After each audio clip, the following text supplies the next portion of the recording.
अध्यक्ष महोदय, विधानसभेतील पुरवणी मागण्यांच्या चर्चेमध्ये शिक्षण विभागाशी संबंध असलेल्या अनेक मुद्द्यांवर सन्माननीय विधानसभा सदस्य महोदयांनी त्या ठिकाणी भाग घेतलेला आहे। त्या सर्व सन्माननीय सदस्य महोदयांचा मी आभार व्यक्त करतो। निश्चितपणे अनेक चांगल्या सूचना या विभागाशी संबंधित त्या ठिकाणी मिळालेल्या आहेत।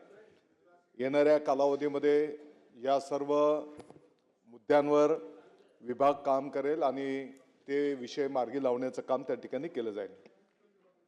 अध्यक्ष महोदय, आजच्या चर्चेमध्ये सन्माननीय सदस्य सुनीलजी प्रभू, सन्माननीय सदस्य रमेशजी बोरनारे, माननीय जयंतजी पाटील, माननीय अमीनजी पटेल, माननीय काशीनाथजी दाते, माननीय प्रतापजी अडसड, माननीय संजयजी देरकर, माननीय अमोलजी खताळ, माननीय अबू आझमी, माननीय मोनिकाताई राजळेजी,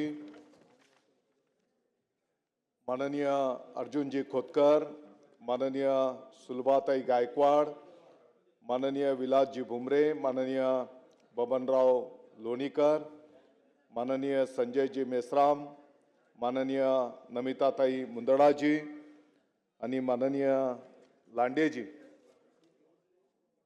या सर्व सन्माननीय सदस्य महोदयांनी चर्चेमध्ये सहभाग त्या ठिकाणी घेतलेला आहे। अध्यक्ष महोदय, सन्माननीय सदस्य सुनील प्रभू साहेबांनी या ठिकाणी बोलत असताना मराठी शाळा बंद होत आहेत या संदर्भातली चिंता व्यक्त केली आणि 18% शाळेंमध्येच ग्रंथालय आहेत अशा प्रकारच्या भावना त्या ठिकाणी ठेवलेल्या आहेत।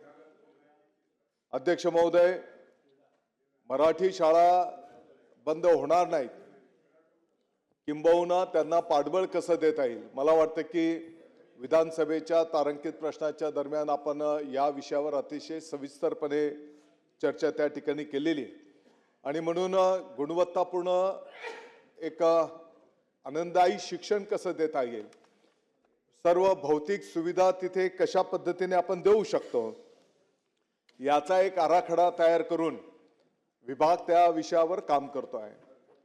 ग्रामीण भागाचा जर आपण विचार केला तर अगदी कंपाऊंडच्या संदर्भामध्ये, शाळेच्या कुंपणाच्या संदर्भामध्ये पण या ठिकाणी वक्तव्य केलं गेलं।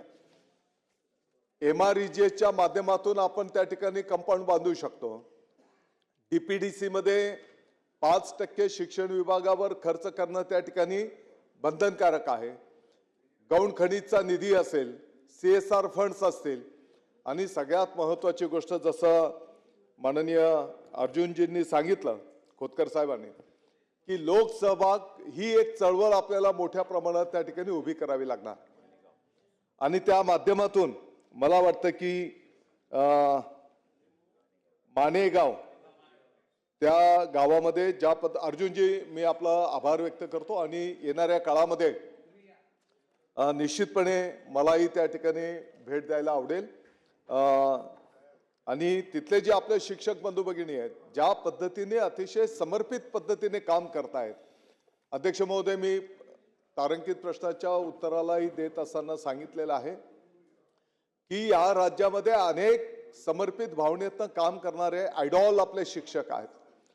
काही जरी शाळेचा वेळ जरी असेल तरी दिवसभर काही ठिकाणी शिक्षक काम करतात। वर्षाच्या 365 दिवस चालणाऱ्याही शाळा आपल्या या राज्यामध्ये आहेत अध्यक्ष महोदय। आणि म्हणून सर्व सन्माननीय सदस्य महोदयांना माझी विनंती असणार आहे की निश्चितपणे आपलेही मार्गदर्शन आणि सहकार्य त्या ठिकाणी असावं।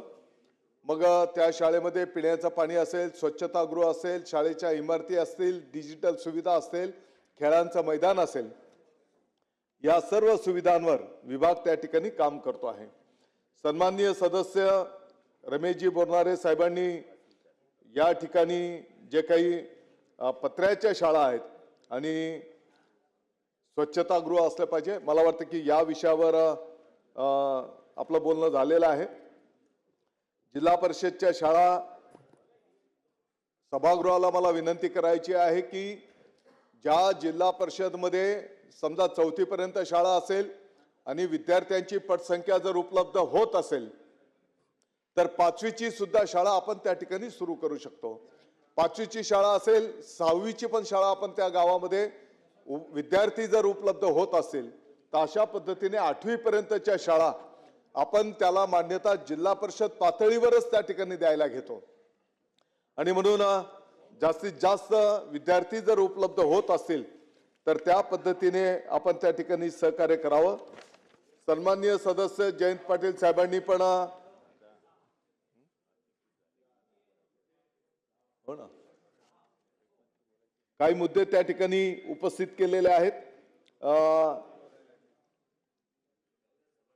सर्व सन्माननीय सदस्य महोदयांना त्या ठिकाणी लेखी उत्तर पण दिली जातील. सन्माननीय सदस्य अमोलजी खताळ साहेबांनी जे काही मुद्दे उपस्थित केलेले आहेत की RTE मध्ये प्रवेश न देणाऱ्या शाळांवर कारवाई करावी. निश्चितपणे या संदर्भातलं शासनाचं धोरण निश्चित आहे. ज्या शाळा 26-27 करता माननीय अमीन पटेल साहेबांचाही त्याच संदर्भातला मुद्दा होता. 26-27 करता 8,651 शाळांनी RTE अंतर्गत नोंदणी केलेली आहे. RTE अंतर्गत 1,12,777 शाळांना प्रवेश स्तरावर उपलब्ध आहेत. RTEच्या अंतर्गत प्रवेशासाठी 1,08,121 प्राप्त झालेले आहेत. आणि आपल्या सर्वांना माहिती आहे की 25% ऑनलाईन अर्ज भरल्याच्या नंतर लॉटरीद्वारे कोणाचं आहे